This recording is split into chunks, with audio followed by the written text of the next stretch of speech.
Look, Bumble knows you're exhausted by dating. All the must not take yourself too seriously and 6'1" since that matters. And what do I even say other than hey? Well, that's why they're introducing an all-new Bumble with exciting features to make compatibility easier, starting the chat better, and dating safer. They've changed, so you don't have to. Download the new Bumble now. Singletracks is psyched that Jamis Bikes has come on as a supporter of the podcast and is also a supporter of the website. Jamis has been designing and building quality bikes since 1979, and they were among the first to produce mountain bikes beginning in 1982. The brand has brought the world some iconic and award-winning mountain bikes over the past 40 or so years, and the Dragon has been the soul of the brand for decades. Introduced in 1993, the Jamis Dragon Hardtail delivers the feel that only comes with high-quality steel, and it's done so for nearly 30 years running. The newer Jamis Portal and Hardline full suspension bikes feature the innovative and race-proven 3VO suspension platform, built into both carbon and aluminum frame options. You can check out this year's all-new Dragon and 3VO bikes, along with the entire lineup of Jamis high-performance mountain bikes at jamisbikes.com. That's jamisbikes.com. Hey everybody, welcome to the Singletracks podcast. My name is Jeff, and today my guest is John Yazzie. John and Nadine Johnson own Dzil Ta'ah Adventures, an adventure travel company based in Arizona. A full-blooded Diné, John and his team run bike trips on Navajo land and use the proceeds to help fund a local youth cycling program. Thanks for joining us, John. Yeah, thank you for having us too. I appreciate it. Well, tell us a bit about your background. How long have you been mountain biking? I've been biking since I was a kid. I grew up on a little hogan with my grandmother, and one of the only toys that I had that I really enjoyed was a Kmart special bike my grandma and my mom both picked up for me. So it was probably, I can't remember all, but I'm going to say it was probably either a 16-inch or a 20-inch wheel. Yeah. And I would just ride all over the prairie lands there in Coal Mine Mesa, Arizona. Mm-hmm. And then as I grew up, my mom got me my first real bike. It was a BMX bike. I think it was a Schwinn Predator. Oh, cool. I rode that to junior high, high school, and we had like a lot of GT comp bikes. So we were really into BMX. And then I joined the military, and then from there, I rode a mountain bike for a while. I picked up a used mountain bike from a friend of mine. I think it was like an old Kona. It was full rigid. Mm-hmm. I rode that around in Washington a little bit, and I rode that in when I was stationed in Iceland, and then again in Virginia Beach. Oh, wow. And then when I got out of the military, I started working in the welding field to try to help pay for some of my college, whatever the GI Bill wouldn't pick up. So when I was in the military, I picked up a different mountain bike. And so every town that I would go travel to, I would either take a BMX bike and a mountain bike just to try to, explore more in the cities I was working in. Yeah, wow. And then after I finished school, I became a teacher. And there was a lot of teachers from the outside the reservations that came in that mountain bike too. So it was great community, and I've just been riding bikes my whole life. Yeah, that's awesome. When you were a kid, was there a lot of other kids that were riding bikes, or was this like something that you were really into and like everybody else was like, what's up with John? Why is he so into bikes? Well, growing up, it was just me and my grandmother. So I rode around the house. But when I went into the nearby city of Tuba City, neighbors, cousins, we all had bikes. So we were all over the place. Oh, cool. Yeah. Awesome.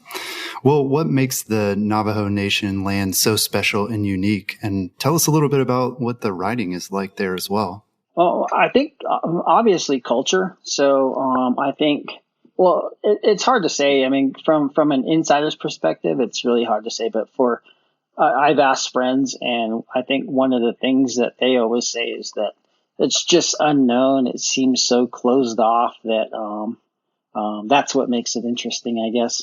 A lot of my well-traveled friends, they've been all over to, Nepal and Thailand, riding bikes and traveling. And, they come to the reservation and they some of the bike riding that we've been doing they've put like some of these places in their top 5 categories, which is it kind of blows me away. I mean, I've lived here my whole life, and I've never looked at it from their perspective. But I guess, I try to drive through towns and pretend I don't know what's going on to get a better perspective, or from their perspective. Yeah. Well, I mean, you yourself, though, sounds like you've ridden all over the world. I mean, Iceland and, places, a lot of other countries. So, I mean, to you, is the riding there on that level? I mean, is it that interesting to you still? Do you enjoy riding in Navajo Nation? Oh, yeah. I enjoy it a lot. I mean, here in Kayenta, it seems like every ride we do is different.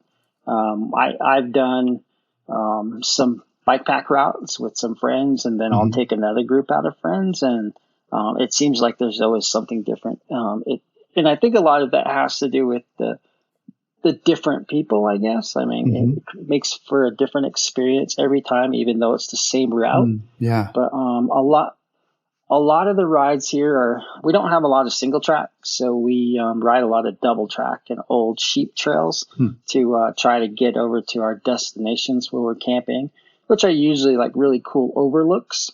Some overlooks of the Monument Valley Tribal Park. And then a lot of the places that we ride to are like I don't want to say historic, but I mean, they are a part of history, like really old, I don't know, all the way back to the ancestral Puebloan years. There's a lot of that, but also like modern day stuff, like things that happen with the mine up here. They mined uranium not too far from us too. Oh, wow. So there's a lot of things that there's like books. A lot of the rides that we do, the theme is books. A lot of my friends will read some books about like mining, or even the Long Walk, or some of the history of Navajos, and then they'll reach out to me, hey, do you know where this book, where it's centered around? And so that's how we create our routes on our website. Oh, cool. Well, we don't have any descriptions of routes on our websites because there's so many. So when people reach out, I kind of like ask them, well, what are you looking for exactly? Yeah. Because it's hard to say. I mean, and a lot of these rides out here, soft blow sand is always an obstacle here. So pushing bikes up steep inclines, and it's about, I would say most of our routes are about 60 to 70% double track and flat, but once you start getting to where we're going to camp, or overlooks, or beautiful places to be, there's a lot of bikes to get up. Soft blow sand, we're going through old washes that haven't had water for decades, so they're really soft. But I mean, the views are worth it. I mean, if some of my well travel friends are saying, where we're going, it has been where they've been with me is in like the top 5. I mean, it really says a lot. Yeah. Yeah. I mean, it sounds like a lot of it's about a lot of things. It's about the people and the culture and the scenery and the history as well. And you mentioned that Navajo land is it's closed off in a lot of ways to a lot of people. And you applied for permits to operate bike tours there back in 2016, but you didn't actually get permission until just last year, right? So 3 or 4 years at least. Why did it take so long to get the permits? Well, a major part of that being on hold after 2016 was an injury. I broke my leg pretty good riding some of the sandstone here. Oh, geez. I went riding with some friends, and the wind kind of blew me off my line, and I just totally, oh man, I totally ate it pretty good. Jeez. But after that injury, my broken ankle, I mean, it was bad. It was a compound fracture. My ankle was also dislocated. So the bone actually came through, out of my leg. And so I sat out there for 6 hours, just kind of suffering until I finally was able to get a medevac out. It took like three different hospitals to finally get one to come out, because most of those medevac helicopters didn't want to come because it was so windy. Oh, geez. So they sent a search and rescue to hike out to where we were. And when they got there, they had to confirm, we can't carry this guy out. He needs a medevac. Oh, my goodness. We tried another hospital in Gallup, New Mexico. And so they were able to come out, scoop me up, and they took me to Farmington, and I went straight to surgery there. I had vascular surgery on some of the blood vessels because my leg was pretty busted up. Oh, wow. And then I remember coming to a little bit and then meeting the orthopedic surgeon, and he had been called in from an event. He was in a tuxedo and stuff. Mm-hmm. And so I had orthopedic surgery, and I don't know, like 12, 16 hours later, I started waking up and I had an external fixator on my foot. Yeah, so it was a pretty bad injury, but like that injury led to other things. It actually led to a release of a blood clot where I lost vision in my eye. Oh, man. Just all kinds of stuff. So I took quite a bit of time off to heal. Mm-hmm. So that was a big part of why we didn't start anything until 2020. Mm-hmm. We didn't start pursuing permits again until 2019. Okay. All of 2019 was all the years that I was getting rejected. Mm-hmm. And one of the reason I was getting rejected was because there was no category for bikes when I was applying for permits. So Navajo Nation has a law, Title V, that describes permitting for tourism. Mm-hmm. So in that law, when you apply for permits, you'll pick a category. Like 1 is like for Jeep tours, 2 is horseback, 3 is hiking, 4 is I don't remember, watercraft and hot air balloons and so on. But none of the categories in there had bikes in there. Huh. And so we would go to the Winter Rock office, our capital, where the main Parks and Rec is. We would get permit application, we'd fill it out, we'd pay the fees, and then they would assign us to a park office that was in our geographical location. So our park office that we were assigned to is Monument Valley Tribal Parks.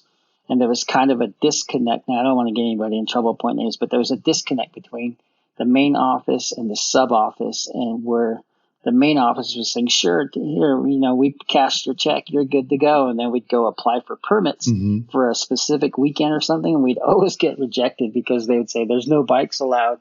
I'm like, I'm not going to the park. I'm not riding in the park. We're riding, all over, but they wouldn't give me permits. So it took almost, months and months to battle that. And so we went back to the Winter Rock office and kind of, gave them, what we had experienced. Like, hey, those guys aren't giving us permits because, there's no category. So they would just tell us, okay, well, rather than calling the office and say, hey, we've approved these guys here, so let these guys have their permits. They've already paid their fees. They've got commercial insurance. They have all their emergency protocol plan in place with us.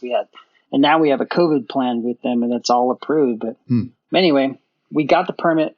We finally got the thumbs up the end of 2019. So we decided, just because of financial records, we would start in 2020. So we had some tours booked and we're ready to go. And I went to a school board retreat in like the beginning of March of 2020. And right after that was my first tour. But I remember sitting in that board retreat and seeing my phone blow up about, hey, there's COVID, right. The COVID or coronavirus is like right down the road. And so the next day, our Navajo Nation president closed everything, closed all tourism. So we had to cancel all those tours. Yeah. Well, I want to ask you about that, how you had to adapt. But first, I'm curious, why do you think there wasn't a category for bike tourism? I'm surprised that nobody had done this before. Do you think there's a reason for that? I think that whoever was drafting the law at the time, and because I don't remember how old the law is that they used to define tourism, but I think there's this misconception that bikes are going to tear up everything. Bikes are going to go off the path. Bikes are going to ruin the land. But when actually our tour company, we stay on the same paths as the Jeep tours do. Right. And they allow Jeep tours. Seems like that would be pretty bad too. Yeah. And what's funny about it is we have this route that goes to Hunts Mesa. And every time we hit sand or some obstacle, we just get off our bikes and walk right through it. Right. But you can see those Jeep tour guys making another route around, and they're like, no, that's kind of counterintuitive what we want to do. We want ecotourism and less of a carbon footprint, and low impact tourism is what we want to do. Mm-hmm. So I think the misconception is that bikes are bad for the environment, when actually they're not.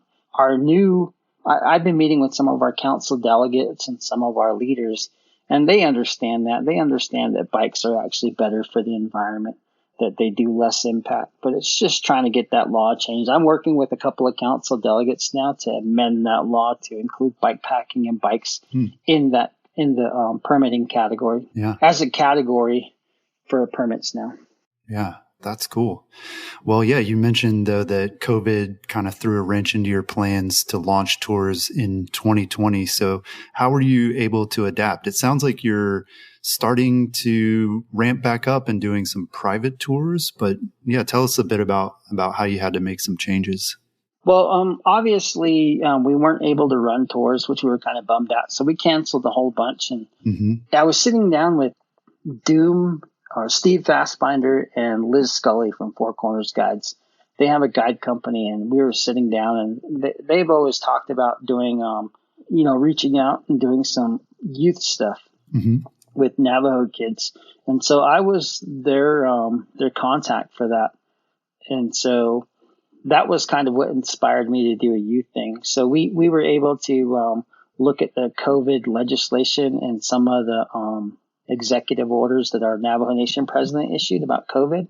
And there was some, loopholes in there. I mean, I won't say that we were trying to break the law, but after, almost 3 or 4 months of COVID and seeing how we had a huge spike on the Navajo Nation, we were like one of the fastest growing COVID positive places, and people getting sick for a while there. But after we instituted masks mandates and social distancing, and some of the businesses were closed down, and as we learned more about COVID, we realized that mitigation strategies work well as long as you do them and you're 100% abiding by the mitigation strategies. We would be fine. So those weekends that we had booked tours, we were kind of bummed out. So we actually started to reach out to some youth bike organizations. There's a team of Nicotine, Diné, not too far from us. They have bikes, so we were actually talking with them, and I know their coach a little bit, and we were talking about, about spreading bike packing. So they were doing some maintenance clinics with Silver Stallion in some of the areas, because, I mean, you saw how bikes, were hard to come by during the pandemic. I mean, I went to Walmart to go shopping one time, and there was nothing on the shelves. I went to Target next door, and it was the same thing. I was blown away.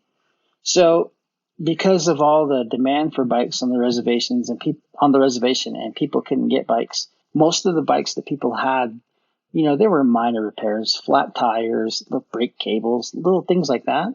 But some of our tribal members didn't know how to repair those, so they just kind of, they just became yard ornaments and stuff. So the the organization Silver Stallion, they brought their mobile ride clinic, and they did a few of those bike maintenance clinics that I was able to attend. That's how I was able to recruit some kids to. I talked to them and say, do you have any kids that want to learn to bike pack? Because we had some spare bikes. I mean, I was fortunate enough to I have 4 bikes, and my partner Nadine has 2. So we were thinking we could lend them out. So by the time we recruited some kids, COVID was starting to spike again, but we still had a few of those loopholes in our executive orders that said, we can still exercise within 5 miles of our residence. We can still get out. We can meet in gatherings of no more than 5, and things like that. So we decided to go ahead and recruit 3 kids that were all in the same household. So it would be easier and we wanted them to be able to learn a lot about bike packing. So when we went back to that Diné team, they were able to help me out, because I had learned from my first youth group that there needs to be a lot of pre-teaching or whatever you call it, Right. putting bags together and packing, because we spent like 4 or 5 hours packing bikes and we only rode for like 2 hours. Wow. Yeah. And then in the morning, again, packing up camp and repacking your bike was 3 or 4 hours. And the ride home was like 45 minutes. So we camped somewhere local. We just found some slick rock that was flat, and we could set up a little campground here in Kayenta that was about 5 miles from the house. Mm-hmm. So that's how we were able to adapt. We were able to still run, I guess, tours, but with youth and trying to teach them how to do it. So backing back up a little bit, Four Corners Guides wanted to take some youth bike pack rafting. Mm-hmm. And I was like, man. So when we took those kids out, and I was thinking about that, I was like, no, these kids got to keep going out and out, because if we're going to add pack rafts to the equation, that's going to like blow their minds. We were going to spend 6 hours packing and less time boating and riding. Yeah. So that's why we created a youth series. So it would be a series of trips, different locations, different mileages. So these kids were able to learn more than just, trying to do one trip and then throwing them to the wolves. And by that, I mean Doom Fastbinder. Yeah. Well, we're going to take a break real quick, but when we come back, we're going to talk a little bit more about what bike rafting is and the role tourism plays in supporting local economies. Are you enjoying the Single Tracks podcast? Well, we could use your support. The small but dedicated Single Tracks team works hard to share the mountain bike information that inspires epic adventures through this podcast, our worldwide database of trail maps and photos, and daily news and reviews on the website. So consider becoming a monthly, annual, or lifetime pro supporter and enjoy ad-free browsing on the website, free Single Tracks stickers in the mail, and discounts on merch for as little as $3 per month. Go to singletracks.com/support to sign up and to find out other ways you can help support our mission. That's singletracks.com/support. Thank you and happy trails.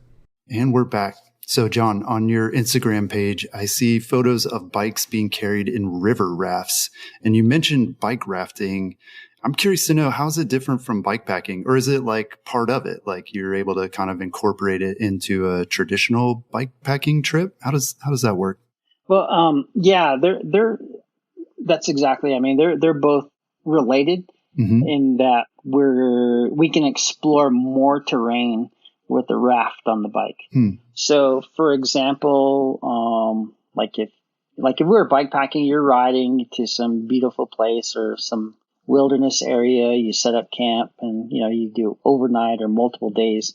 But now with the raft, you're able to hit a river, and those rafts are, they're so small, they can just roll up and fit on your handlebar or in a backpack, oh wow, and you can inflate them and then break your bike down, take the frame or the wheels off your frame, stack them on the front part of your bike, and then now you can paddle down a river for a couple of miles, and then or cross the lake to the other side, and then take your raft and put it back on your bike, and then continue riding. So it's incorporating rafting with bikepacking. Yeah, that's cool. Does everybody carry their own raft? Are they like one-person rafts? Yep, they are one-person rafts. They make a couple of like 1.5 persons, but the bigger you go, obviously, the more weight you're adding to your bike, because you've got to be able to carry paddles and a PFD as well. Right. Oh, geez. I didn't even think of that. Yeah. And then the bike itself, I mean, I guess bikes aren't that heavy and there's probably room on the raft, but I would also worry about like puncturing the raft. So I guess you got to pack the bike on top of the raft pretty carefully. Right. The material on some of these rafts are so well made. I mean, alpaca rafts is what we've been using. And I mean, you're scraping off sharp rocks and stuff and it still holds up. And Doom actually has a cool idea, or I'm sure it's been around, but on his paddle, he has really good, I don't know what the tape is, but if you get a tear or a puncture, you just pull the tape off your paddle and covers it, and no leaks until you can get in and make a repair. Yeah, awesome. Well, you kind of said that the trips that you're conducting, a lot of them are kind of customized to what people want to see and what they want to do. Tell us a little bit more about how the trips are set up. And are you only doing overnight trips, or do you also do day trips as well? Well, we do overnight trips and we do day trips. It's kind of a custom tour. I mean, if people can't get out for an overnighter, or they're a little hesitant in bikepacking, well, we have some cool routes locally and some single track that, people can pay half a day to come and ride and explore and see some cool stuff. And then we have, really easy overnighters, but the views aren't that great. The best views are all outside of 35 or 20 to 30 mile rides away. Okay. And we've done multiple nights. In our area, we used to have this Kayenta mine and Black Mesa mine. Because there was no demand for coal anymore, they closed up the mines, and a lot of the economy here has dried up. So one of our leaders, our council delegates, and some of our chapter officials, they want to start this initiative called the Tri-City Tourism Initiative. But it involves the three cities that are close to Kayenta, which are Kayenta, Diné, and Chilchimbato. They want to do a little triangle, and one city, Diné, so there's tons of slick rock there. They want to make that into an outdoor recreation area. Oh, cool. And then the other city over is Chilchimbato, where they want to make into a cultural place, kind of like a mini Santa Fe. They have the world's largest rug that was hand woven. Oh, wow. They want to put on display in like a little a visitor center. And then Kayenta would be the hub, like, where you're going to have all your eateries and motels and stuff. So when that initiative came out, we created a route to go. So not only could people see it by driving and, spending some time in those two towns or three towns, we put a bike pack route together. It's a total of like 98 miles, and it's definitely pretty.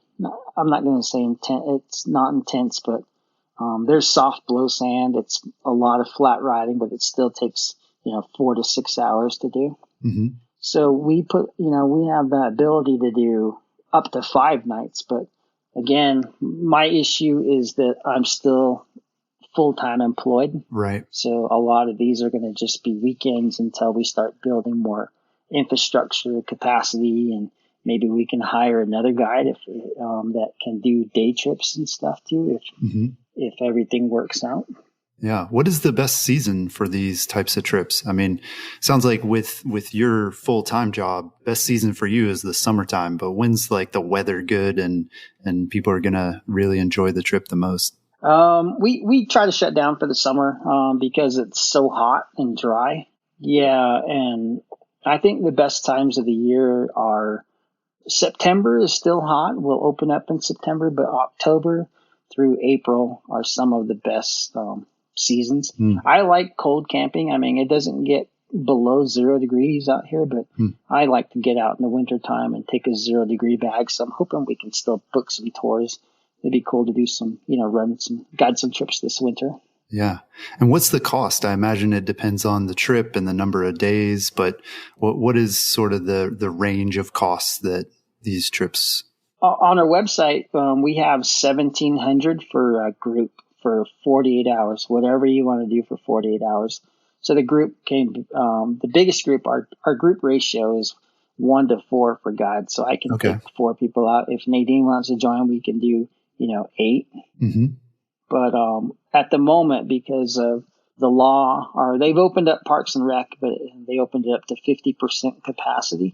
If it should run like that into the fall, I think I could be able to do 2, just because I want to stay within the bounds of our executive orders. Yeah. Well, it seems like biking in particular is a really good way to immerse yourself and really connect with the environment and the community.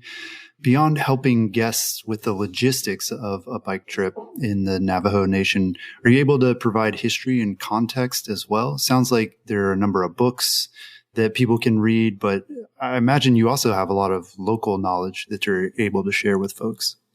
Yes. When I first moved to this region, I was so I was really inspired to learn about the area. And so, and a lot of that was just, talking with neighbors and people I knew. Because I'm in education.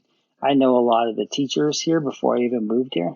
So just talking with them, they're always saying, hey, have you ever ridden here? Or did you know about this and that? Or did you know about right up on top of Black Mesa, that little canyon you see there? That's where the Navajo or the Diné held off the Spaniards in the 1600s. And so things like that, talking with people. And then that inspires me to pick up books and read more or ask more questions for the locals. Yeah. So that's how I gained a little bit of knowledge about the area, and reading more and asking questions. But growing up, my family was really traditional in Navajo culture. So our creation stories were told to me as a kid, but I felt like I was ADHD growing up because I couldn't pay attention and read and all that. So and I still have those bouts with it even today. But so growing up, my grandma used to share these stories with me about animals and about like our twin warriors and how they defeated monsters and they made the world safe for Diné. And so some of these stories, like Comb Ridge next to us, the geographical landscapes are related to these stories. And some of these big spires or volcanic plugs that pop up here and there, they all are a part of those stories. So when I started riding in this area, I realized that, hey, I remember a story now about my grandma telling me about the monster being slayed and how it fell down, and the backbone is right here. And, riding on Comb Ridge, all those lights start to go off. That, wow, I can finally understand now the stories better because I'm seeing these geographical landscapes. I'm seeing how I'm seeing like these stories come alive by riding here. And that was one of the reasons we wanted to involve the youth, because I look back and, think that if I were to be able to see these things and hear these stories as a kid, it would have made more sense. Oh, yeah. So a part of our youth program is to share those stories and remind kids that, we have a rich culture and it's something worth fighting for. It's something that everybody needs to do is try to help preserve our culture somehow. Yeah. So I share those stories on some of our trips. Yeah, that's really cool. Well, it sounds like, John, you and Nadine are the main guides for the bike trips. Do you see some of these youth as folks who potentially maybe one day will be leading trips for your guiding company as well? That's our hopes is see, if we were to amend that Title V law, include bikes, I'm kind of afraid that like some of these companies are going to go all willy-nilly bike tours too. Yeah. So, and I don't want anybody to ruin or, to mess up the bike part of tourism. I don't want anybody to get hurt and then they turn around and say, because company X or Y did this and now we're not allowing bikes anymore because somebody got hurt bad or lost their life. It reflects on the nation. I don't want that. So with our youth program, we want to be able to train these kids right.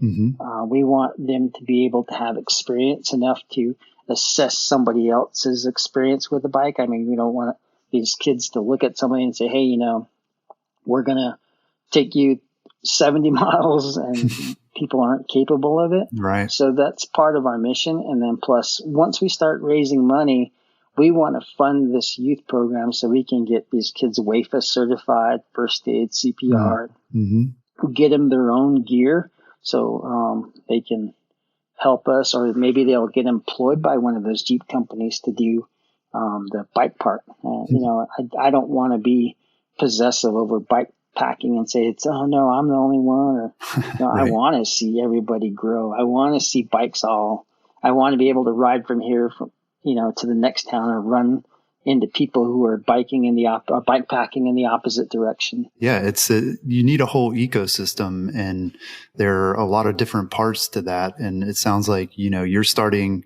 at the most important part with the people and sort of introducing this to folks, especially younger folks, so that they can sort of grow with it and find opportunities and to do it responsibly, which is really cool. Yeah, that's a big part of our program. Leave no trace and all. Yeah. Yeah. Well, what role do you think tourism can play in terms of boosting the local economy?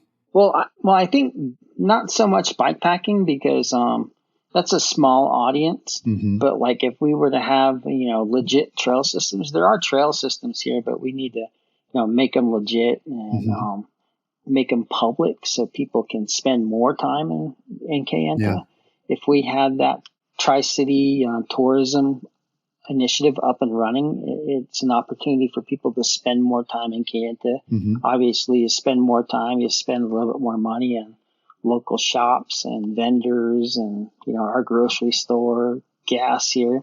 The gas tax comes back to the nation too. So that's how I think we can boost it. I mean, if you take a look at Sedona and Moab, wow. I was trying to put a presentation together for our school board retreat next week about like how outdoor recreation, can play a big part on building back our economy here. Mm-hmm. So I'm pulling like all these reports from like all mining towns that have been run down, like Fruita and Moab and all these mining towns, in Oregon, logging towns that, the demand's low. So they added outdoor tourism and some of these places are seeing like $750,000 or $1 billion annually. Yeah. So I think the potential's there, but the hard part is getting the right group of people to get started. Because I've been on this Tri-City tourism committee for about 3 or 4 months now, and we're still meeting and talking about it, but we haven't really got any boots on the ground. Mm-hmm. Yeah. This stuff definitely takes time. You mentioned that there is sort of some single track that exists currently. Is that open to the public? Like, can tourists come in and ride those trails and, eat at restaurants and fill up their gas tanks currently? Or is something need to change before that's even able to happen? Well, that single track that we had, there's a process that the Navajo Nation uses to create legitimate trails. And one is you find the area, you kind of get a GPS track down, you take it to the chapter house for approval.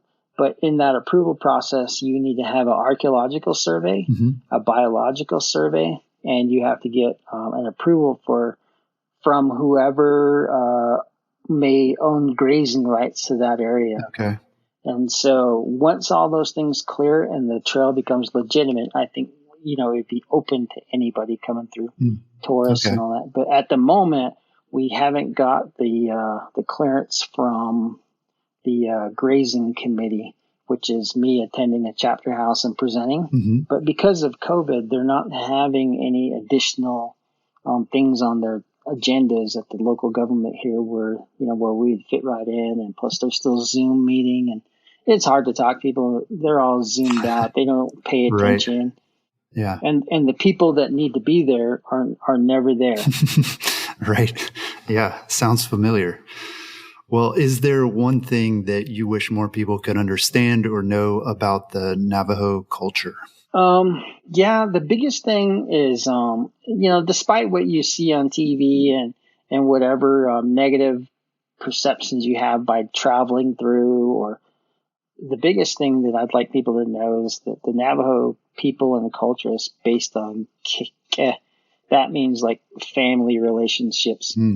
All of us are born and we are all have an identity the day we're born, and that's our clanship. We have 4 clans that we use to identify ourselves, and when we do, other people identify themselves when you meet and greet each other. So you're able to develop some kind of family relationship with other people's clans. And even with our plants and animals and the trees and every living thing around us, we have some kind of relationship with that. Each item out that I just named has its own story and how it ties in with the Diné culture. So that's what I'd like people to know, is that our Navajo Nation and culture is based on our family. Yeah. Yeah. Well, and I think that's something that hopefully everybody can connect with, the idea of family and the environment and how we're all connected. So that's awesome. Right. Well, John, thanks so much for joining us, for taking the time to tell us about the work you're doing there, and also for introducing us to the idea of bike rafting. That sounds amazing. Thanks. Sure. Thank you for having me. Well, you can find more information about Dzil Ta'ah Adventures on Instagram and also on the web. We'll have links to both of those in the show notes. That's all we've got this week. We'll talk to you again next week.